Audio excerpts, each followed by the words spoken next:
Callum, congratulations. Clean sheet, an assist and a goal as well. From your point of view, pretty much the perfect night.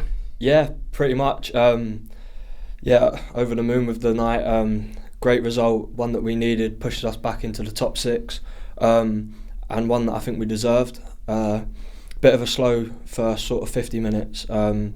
We had spells of good play and chances, and yeah, like I said, we created a few. Didn't really give nothing away. I think they hit the bar once, but other than that, I didn't think we gave them anything. So yeah, the game was in the balance, and then obviously the sort of pivotal moment was when the boys come on and they sort of changed the game. And credit to them. I think we needed the fresh legs and Pape to get his goal tonight. I thought he was excellent when he come on. So yeah, really happy. First goal was key, wasn't it? That was quite some cross. His eyes must have lit up when he saw that one coming in.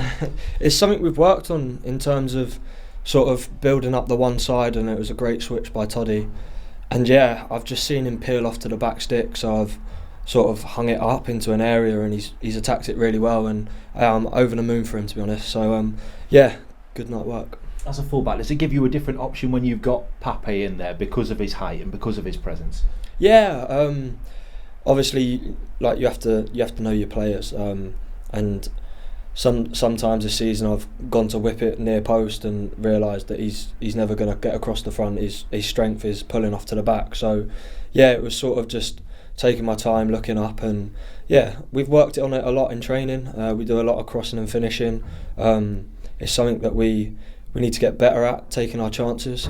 So yeah, we keep training on training field, and we'll get better as the weeks go by. It was a really good goal, but you decided to steal his thunder a few minutes later. You've been waiting for that one here at Ewood, haven't you? Yeah, second goal of the season. So no, like you said, it was really nice to get it here at Ewood. Obviously, got the Millwall goal last year and the whole away goal as well. So yeah, it was nice to get it in front of the home fans and celebrate with them. It was a lovely sort of move from back to front, wasn't it? And Mario, without actually touching the ball, played a really key part in that. Yeah, it was. I've actually screamed at him, so I don't know if he's just dodged the ball out of fear, but no, I think he's noticed me, and it was a really good play from him, good play from Andy as well. And yeah, as soon as I got it, I just thought, I'm hitting this, and thankfully at the back of the net. So you had it in your mind as soon as it's rolling into your path, there's acres of space, I'm running and having a go for goal in. Literally thought, first touch, take it onto my right and hit it straight away. And yeah, luckily it went in.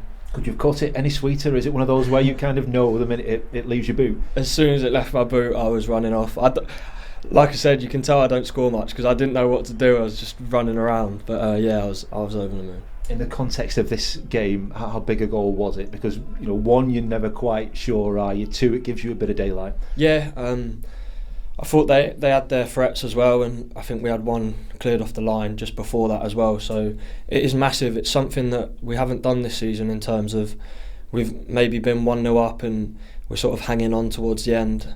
But yeah, we really put them away today, and that's something that we need to do more often. Yeah, do you feel there's much more to this team than just winning games of football 1-0? You're right, it has been a scoreline that served us well at times, but it also feels like we've had games where we could have scored 3-4 goals because of the chances we create. 100%. I think we know that as a squad as well.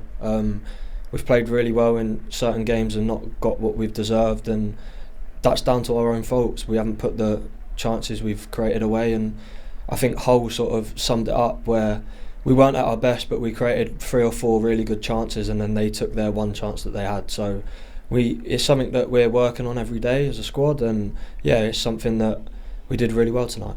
Long way to go this season, but how nice to be back in those playoff places. Yeah, it gives you that sort of air of confidence. It was obviously a game that should have been played a long time ago, but yeah, like you said, it's getting towards the back end of January now. We've got 3 or 4 games in a short period of time, so we just need to get our heads down and really, really focus. Big few weeks ahead, isn't it? There's never an easy game in the Championship, but is it only natural that you could look at blocks of games and think, there might be points available there? To be honest, don't really do that. I think this squad is just focused on the next game, and I thought everyone knew how important tonight was, and we've been focused on it all week. We've trained really well. We've got our recovery in when we had to, and I thought it showed today. And yeah, we move on now. We got Oxford, and it's another big away game. Do you know what I mean? So we go there with fresh confidence, but we know they've got the threats as well to hurt us. So yeah, it's a big game and we move on. They found a bit of form of late as well, haven't they, Oxford? A bit of resilience under Gary Rowett? Yeah, they've got a new manager, that's always hard. They've sort of had that bounce back. Obviously playing away is a lot harder as well. So I'm sure the fans will travel well and they'll be backing us, and yeah, we'll go there in a positive way. You don't score too, I mean this in the nicest possible way, you don't score too many goals in your career. Tell me about your little superstitions, your good luck omen who was here at Ewood tonight then? Yeah, I don't know how he does it, to be honest. It must be like an extra motivation, but my dad's seen every single one of my goals, weirdly, so I've played don't know how many games now, and I think you reminded me it's 7, so yeah, he's seen all of them, and he texted me last night going, I'm coming up to the game, what time do you want me at yours? So I was like, oh okay, nice, long way to go. But yeah, it just happens, it's mad. So yeah, I'm buzzing for him, buzzing for myself. Is it in your mind as well, if he's coming to a game, you're thinking, oh, I've got a chance here? Nah, not really. I sort of, as soon as you step on the pitch, you're just focused, you just forget everything around you, and it's do your job, do you know what I mean? So as soon as I scored, I was like, I knew he was there. I sort of had a wave and point up to him as well, and it's the first goal that my missus has seen as well, so I was buzzing for that as well. The question will be begged to be asked now, why isn't he coming to every single game? You could be on 20, have a 20, 30 odd a season if he's coming to all of them. I know he needs to. I think he's being a bit selfish, to be honest. But no, like I said, I'm buzzing. My dad was up and my missus was here, so yeah, it's nice to score at home as well.